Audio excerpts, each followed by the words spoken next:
2021! Ladies and gentlemen, fellow barstoolers, it's your boy, Ethan, with his top 10 movies of 2021. So, yeah, let's get right into this. Guys, these thoughts are right off the dome. I'm going to go right into these movies. Whatever comes out of my mouth comes out of my mouth, and that's what's going to happen. So, there's no script, there's no nothing. Right off the dome, it's, yeah, so let's go. So, some honorable mentions I would like to bring up are King Richard. King Richard was a great story about Richard Williams, and it didn't just focus on him, but it also focused on Venus and Serena, and that way it didn't bring tension between the two, which I found pretty cool. Next is Eternals. Now, I know what you're going to say, Ethan, boo, Eternals stinky, no, shut up, listen, hear me out. It's a good movie, don't get me wrong. I think it was well directed. The only problem I have with it is you're trying to fit 10 characters into one movie, and we've never been introduced to these people. Kind of weird, but I liked it. I thought it was cool. Pew pew pew. You know, it's Marvel. It's Marvel. They're gonna be taking our money forever and ever and ever. You know, like that. So, yeah, Eternal. Next is Nobody. I have the Blu-ray of it down there. I just am too lazy to get it. But yeah, Nobody is a good movie. And again, people were like, "Oh, this is a ripoff of John Wick," and it's not that fun, and it's going to copy the formula of the action hero like Taken, John Wick, any other action movie with Bruce Willis. Next is Free Guy, which, by the way, Free Guy I love so much. It's so near and dear to my heart. I not only have the vinyl, but I have the movie too, and I also have a poster, but I'm too lazy to get that. And yeah, I love Free Guy. It was a fun time at the movie theater. It wasn't one of those movies you had to focus on. Like, you could just sit there and you could enjoy it. And plus, it's got Ryan Reynolds. Who doesn't love Ryan Reynolds? It's Ryan Reynolds. How could you hate the guy? There was a Fortnite reference in it. All right, now we're getting down into the nitty-gritty here. This is my actual top 10 favorite movies of the year. So we're going to kick it off with number 10, The Matrix Resurrections, which, listen, I know what you're thinking. Ooh, pointless cash grab. They're just trying to get money. That's the whole point of the movie. The movie knows it is a pointless cash grab and that it has no reason to be made. It's meta. Now, hear me out. That sounds like a film bro thing. I know, but, like, it's cool. Think about it. Like, and it's got Keanu Reeves. Who doesn't like Keanu Reeves? The dude's rumored to play Ghost Rider. Keanu Reeves, John Wick, you know. We got some cool action, cool looking visuals. Carrie-Anne Moss is pretty good. Her and Keanu's, they still got that chemistry. And it's really good. I enjoyed them when they were on screen together because they knew how to play off one another. It was really cool. The twist villain I thought was okay. It was okay. I was like, oh, I didn't expect him to be the villain, but you know, that's probably because I'm stupid. I liked it though a lot. It was fun. A lot of people hate it. Like, and when I mean a lot of people, I mean a lot of people. So it was just nice to see Keanu getting back in that jacket and those glasses and going, whoa. So yeah, Matrix 4. Coming in at number 9 is A Quiet Place Part 2. Now, Quiet Place Part 2 was probably the best horror movie I saw all year. And I know we have another horror movie on this list, but I don't technically count it as a horror. But it was a pretty good horror movie. You know, a lot of horror movies don't make me jump or, you know, do the little, like, where I'm scared. This one, especially in a theater, which if you didn't see it in a theater, you missed out. It was probably one of my favorite theater experiences of this year. And, you know, all the performances were great. Emily Blunt still knocking out of the park. But one of my favorite parts about it was the story it told with the daughter.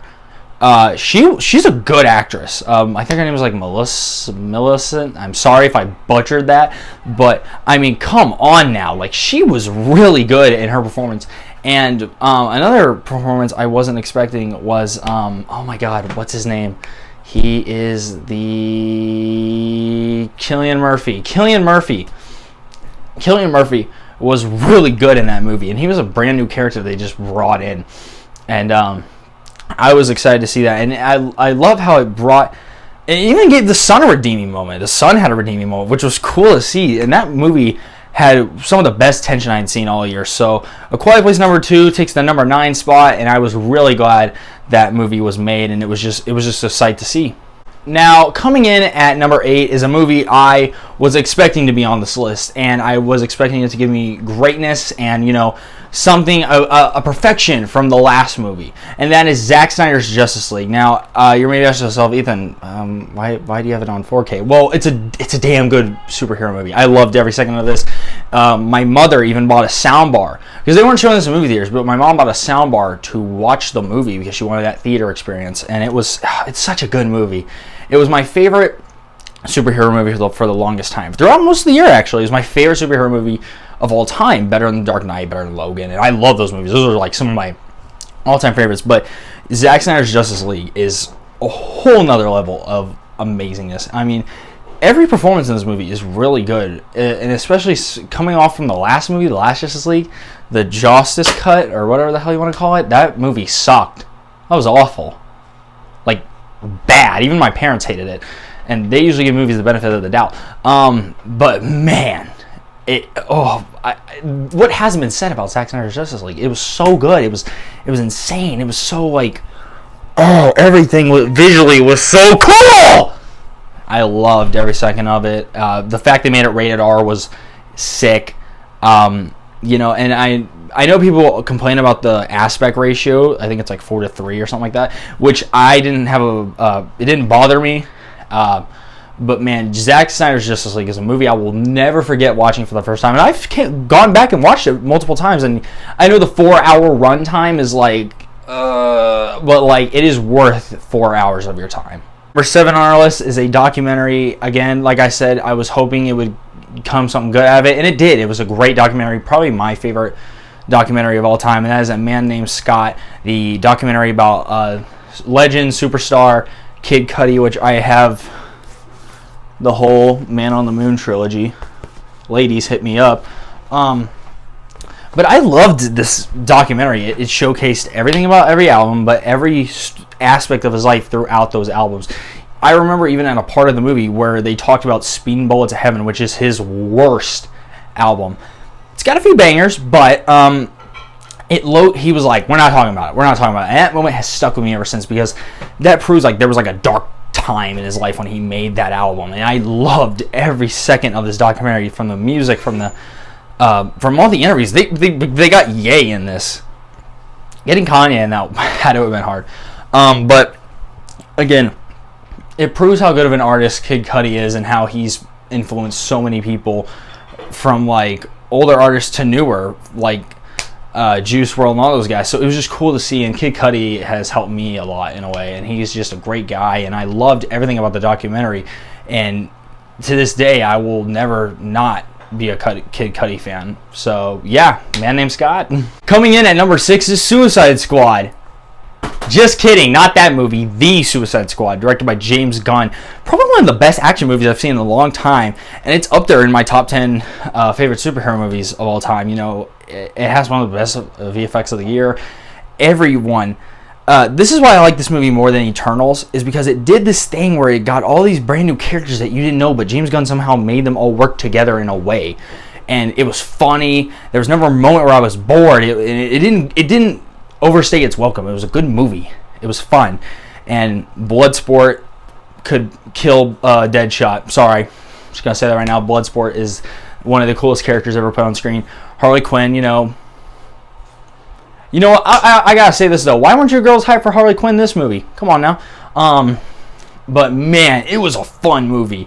Very violent, but that doesn't matter. I like violence in movies. It's cool. Not like that though. But it was a fun time. It was insane. In at number 5 is a movie I didn't expect to be on my top 10, and it knocked it out of the park.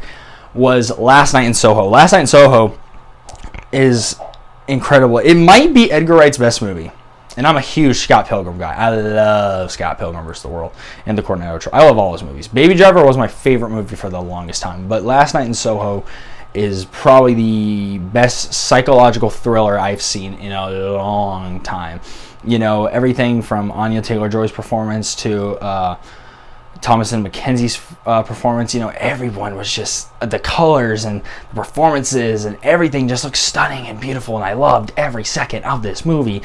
Edgar Wright has never disappointed me as a director. That dude makes banger after banger after banger after banger of movies. He's so good. He's so, and especially for his first like thriller like, this was damn good.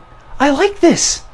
It was so much fun, and me and my friend went and saw it, and we were like, oh, this could be either good or it could suck. Because the trailers didn't do justice. But man, if you go see this movie, you are going to love every second of it. And the twist is incredible. So yeah, coming in at number 4 is what I believe to be the 5th best Marvel movie of all time. Like, top 5 comic book movie of all time, maybe? And that is Shang-Chi and the Legend of the Ten Rings. Shang-Chi and the Legend of the Ten Rings is... I got to go see it on an advanced screening. It came out... I got to see it 2 weeks before it came out, and it was... Man. To all the people that said this movie was going to flop, I'm sorry. You guys are idiots. But, man, this was one of the best movies I've seen in the longest time. It was fun. Everything about it, the world building, all the characters, bringing in a new character to the MCU. It was funny. I enjoyed everything about this. And one other thing I want to mention is Wen Wu, the villain, the father of this movie, top 5 Marvel villain. He's so cool. The Ten Rings, I like how they introduced them in, and it wasn't some gimmick like they did in Iron Man 3 where they're like, guys, look. You know, it wasn't stupid. They actually made something of it, and I like how they brought in other characters from other universes, like Abomination coming in. That was cool to see. And Wong, you know, who doesn't love Wong? Wong my goat, for real. Give him his own movie. But yeah, Shang-Chi was such a blast, and I even watched it the other night, and it still holds up. And if you get a chance to see this and you haven't seen it, please watch it immediately. It is so good. And at number 3 is a movie I was hoping to just, you know, bore me out. I was going to get, like, tired of it, and I just wasn't going to enjoy it because, like, it looked cool and everything, but everything else about it, I was just like, But I did not expect it to be this high on my list. Number 3 is Denis Villeneuve's Dune. Dune is so good. It's so good. Every performance is top tier. Everything about it is stunning, beautiful to look at. It's like if there were no characters in this movie and you just showed me this movie where it's just the landscapes, I'd still give it the rating it's at now because it's that good. Denis Villeneuve has made a movie that I think is better than every Harry Potter movie. Yeah, Harry Potter fans, I'm talking to you. Because, man, going from a book to this movie, most of those times that scenario just doesn't work at all. And this movie is the best thing they've done with that scenario. It's so good. Timothée Chalamet knocks it out of the park. That Dune was the movie I was like, man, that Timothée Chalamet can act. Like, oh my God. He is so good in that movie. He was so good in that movie, I saw it twice. I saw the movie twice because it was like in IMAX because it was that cool. And if you have a chance to see this movie like in an IMAX format where like it takes up the whole screen, please watch it on that because it was so stunning to look at. And there was never a moment where I was bored in the story. And I think this could be the next like Star Wars. If they make this a franchise, this could be the next Star Wars. And it could probably do better than Star Wars in my opinion, but we'll just see what time will tell. Coming in at number 2 is one of the best things I've ever seen. It was so good that they had a one-night run. It was one night only, and it was probably the second best movie theater experience I've ever had in my life. It was so good. The ambiance, everybody there, it was just fun to be there with. And number 2 is Bo Burnham's Inside. Now, I know you may be thinking, Ethan, Inside is a Netflix comedy special. It doesn't count. Well, I saw it in the theater, therefore it counts. Okay? And Bo Burnham has never missed. Bo Burnham is a genius, a comedic genius, if you will. To show the brain of a man when quarantine was starting to ending. And this movie showcases how I'm pretty sure we all felt during the quarantine, like the peak of the pandemic during quarantine. And man, I've watched this special probably like 20 times at best. When I saw it in the theater, it was my 10th time watching it. And the movie had only been out for like a month or 2. It is so good. I highly recommend you all watch it. I even talked my mom into watching it, and she was like, this is going to suck. This is going to be stinky. And she loved it. She liked it a lot.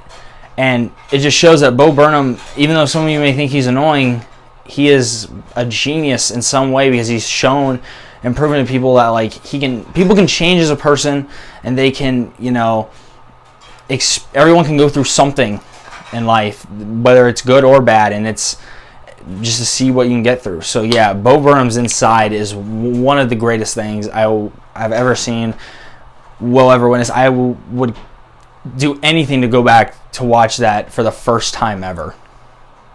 And coming in at number 1 is the star-studded, absolute insanity, so amazingly blockbuster. He's All That, starring Addison Rae. No, I'm just kidding. I'm just kidding.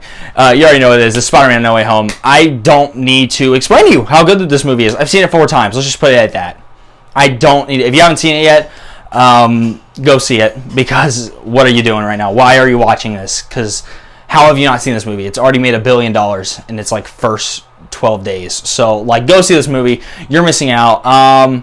Yeah, I loved everything about it. It's the greatest Marvel movie of all time. It is the greatest superhero movie of all time. I've never cried and cheered so hard in a movie theater in all my life. It was so good. I'm willing to see it for a 5th time. Yes, you heard me, a 5th time. I am in love with this movie. It's so good. I will pre-order it on everything. And yeah. Well, and that's going to wrap it up for my top 10 movies of 2021. What movies did you see this year? Did you like them? Did you hate them? Let me know down below. It's going to be a great 2022. I can't wait to see what the future brings for us. So far, the only 2 movies I'm super really excited for are The Batman with Robert Pattinson, which could probably top Spider-Man because that movie looks incredible, and Doctor Strange and the Multiverse of Madness, which, again, could probably top Spider-Man and The Batman because of all the leaks and theories I've seen. So, yeah, can't wait for 2022, and I'll see you guys next year. Yeah.